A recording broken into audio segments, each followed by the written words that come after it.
नमस्कार मैत्रिणींनो, कविता रेसिपीमध्ये तुमचं स्वागत आहे। आज आपण ढोकळा बनवणार आहोत, झटपट होणारा ढोकळा। आणि मी हे इडलीच्या पिठापासून बनवते आणि थोडं बेसन पीठ, हे मी इडलीचं पीठ एवढं घेतलेलं आहे आणि हे चाळून 2 वाट्या बेसन पीठ घेतलेलं आहे।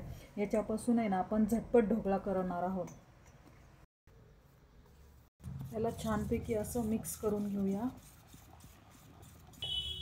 हे छानपैकी आता मिक्स झालं आहे। याच्यामध्ये आपण आता 1 चमचा तेल टाकूया, थोडीशी हळद आणि 1 चमचा साखर आणि अजून चवीनुसार आपल्याला मीठ टाकायचं आहे।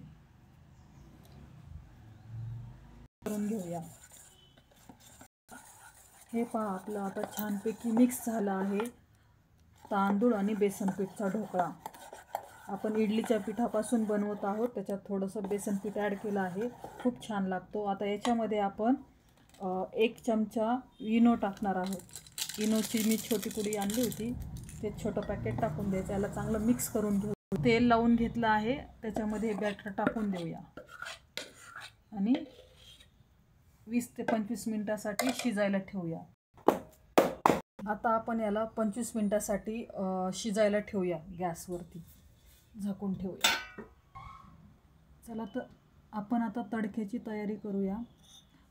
याच्यामध्ये मी 1.5 कप पाणी घेतलेलं आहे, त्याच्यात 1.5 कप साखर, थोडंसं मीठ आणि 1 लिंबू पिळूया आपण।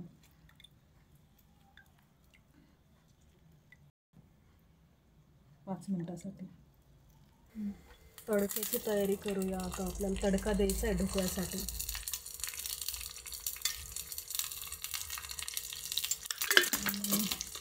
त्याच्यामध्ये मोहरी टाकूया आणि थोडेसे जिरे।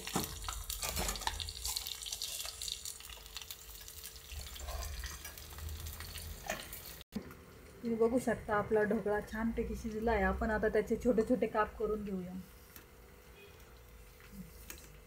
बोलली ना आपण आता हे जे गोड पाणी केलं होतं त्याच्यामध्ये हा तडका टाकूया आणि आपण आता हे पाणी, तडक्याचं पाणी आपण हे ढोकळ्यावरती टाकूया।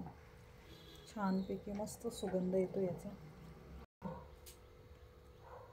आता किती स्पंजी ढोकळा झाला आहे, अगदी नरम आहे, तांदूळ आणि थोडं बेसन। हा आपला झटपट ढोकळा तयार झाला आहे। बघू शकता किती स्पंजी आहे तो। तुम्ही पण नक्की करून बघा।